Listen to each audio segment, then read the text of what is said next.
What this tells us is very simple. Mr. McGilded's small box was indeed not stolen from Windybanks on that night in question. However, there can be no doubt that somebody picked up this particular box and then returned it to its place on the shelf. Are you suggesting that the small box originally deposited by Mr. McGilded is in fact... Yes, indeed, it is a bad dragon. I mean, the very same small box I just identified in those photos. Objection! Mindless guesswork. What if it was? So a box was moved on the shelf. Nothing was stolen. Because it is impossible to open a box. Which means, quite simply, I'm stupid that nothing has changed. That might be true, but... Alright, Mr. McGilded's box wasn't stolen then. But doesn't the fact that it was moved like that change things? It changes nothing.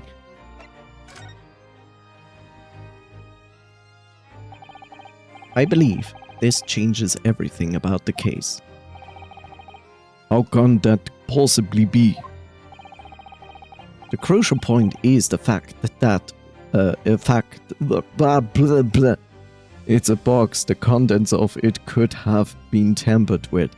It might be Pandora's box, and if you open it, xenophiles will appear and torture you to death. Xenobites. I think their name was Xenobites. The crucial point is the fact that what was moved was a small box. In other words, we have to consider what might have been inside that box. What are you suggesting?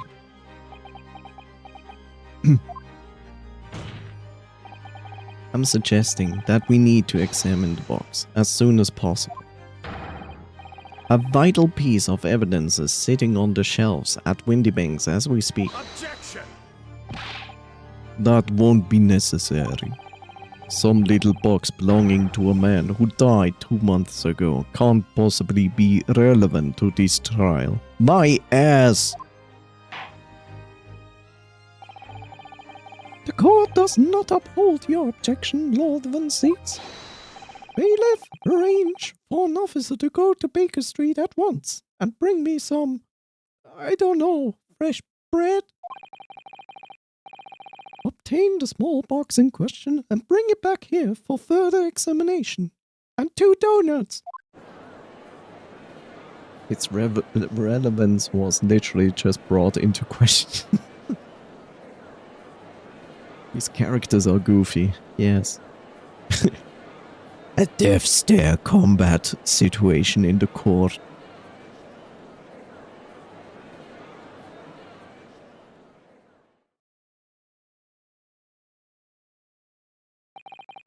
We should have a report within a half an hour. Think perhaps we should recess for a short while until the evidence is brought forth.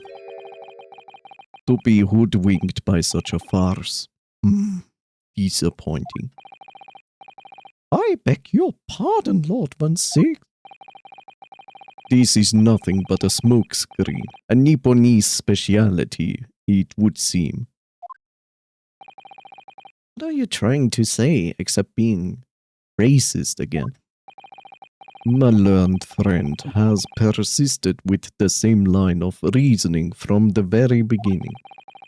That this witness's intent was to steal an article belonging to Mr. McGilded from the pawnbrokery.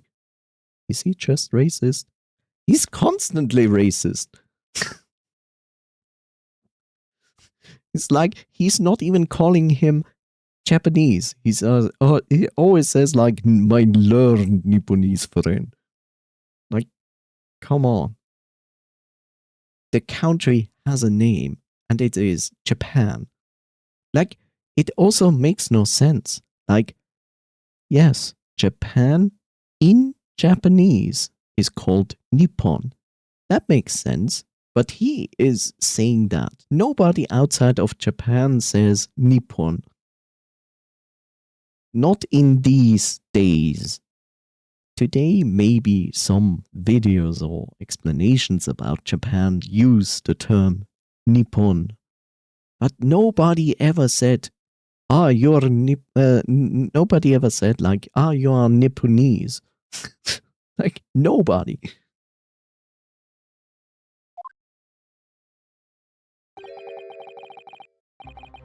Also, it was extremely common to be racist back then. Sadly, we still have racists these days. Yet common sense tells us that none of the articles have value enough to be worth stealing in the first place. Yes, because you looked at the box when it was empty. Exactly. It would be beyond absurd to break into a place for purpose of stealing such a commonplace property. Look at it, the box is only worth 979,000 pounds. It's not even $1 million. That's just commonplace.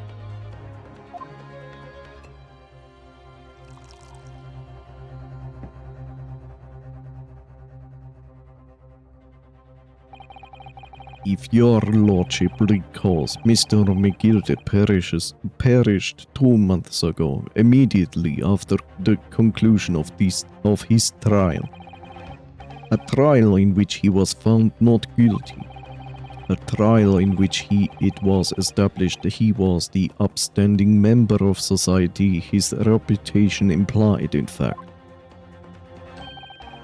So I propose a toast to my learned friend and his most insightful defense. The articles this upstanding member of society pawned were entirely ordinary. A black overcoat that just happened to have a music box disc in one of its pockets and a small box. I assure you, I wouldn't accept even if the man tried to make a gift of such things to me.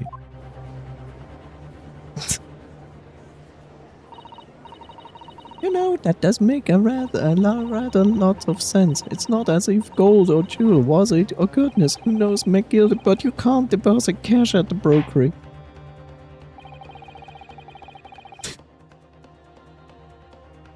I didn't accept his sports car. It was less than $1 million worth it. That is just commonplace, ordinary. Every thief and mongrel could purchase it. Yes. The prosecution's argument is undeniably compelling. It is incumbent on the defense now to bolster its argument. Stop doing that. To explain what possible significance these commonplace articles pawned by this fine citizen could have. Well, counsel, is your argument in fact demonstrable? Are you able to show proof that the disc or the box are in any tangible way related to this case? Well, what's the matter, Runa? We know that they're related, don't we? They're both vital pieces of evidence. Yes, of course. You and I both know that. We know we know McGilded's true character, and we know the disc is significant, even if we don't know why. But if we explain all that to the court at this point, we'll have to acknowledge that that McGilded's acquittal 2 months ago was a mistake. That the defense's argument was flawed, based on false information. Oh no. And that would mean admitting that Gina committed perjury. But Ginny, could it be that Van Zieks knows? Is that why he's doing this now? Because he anticipated everything? But maybe this could be a great opportunity for us. Sorry? What do you mean, Iris? Well, what is it that you always say, Bruno? Sooner or later, the truth comes out every time. Alright, the exact significance of the things that McGilded deposited with Mr. Windybank is something that only Gina can explain to the court. I'm asleep now. Well, then I thank you so much for being here, Coffee. Keep resting, getting well. Thank you so much. And sleep well. Wonderful dreams. Don't worry, I will stop. Like very soon, so you're not really missing anything. But if I put her on the stand to testify about that, it could critically damage our chances of winning this case. What's the right thing to do here? Let her testify. Milord, the defense would like to make a proposal. Oh, what proposal, counsel? While the court awaits the arrival of Mr. McGilded's small box, I would like to call the defendant, Miss Gina Lestrade, onto the witness stand. The defendant? To what end? It's to do with the various articles deposited at Windybanks by Mr. McGilded, milord. Miss Lestrade has information relating to them. I believe it would be beneficial for the court to hear what she has to say. It will prove the significance of the articles in question once and for all. Well. Things are becoming interesting.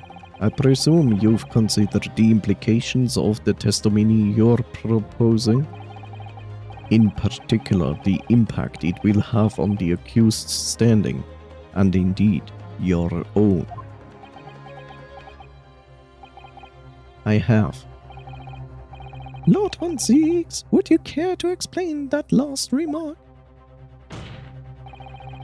The prosecution accepts the defense's proposal.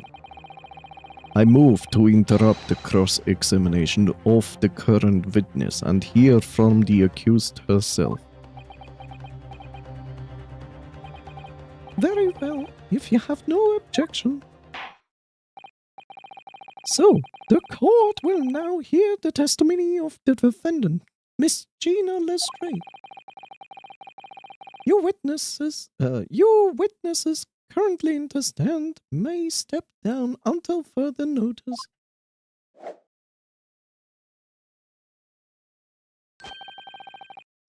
Then I shall bid you good day. Wait. You, sir, shall remain in the stand while Miss Lestrade testifies. As you wish. Alright then, Gina, it's time. I know this will be hard, but please, put your faith in me here. Good luck, Bruno.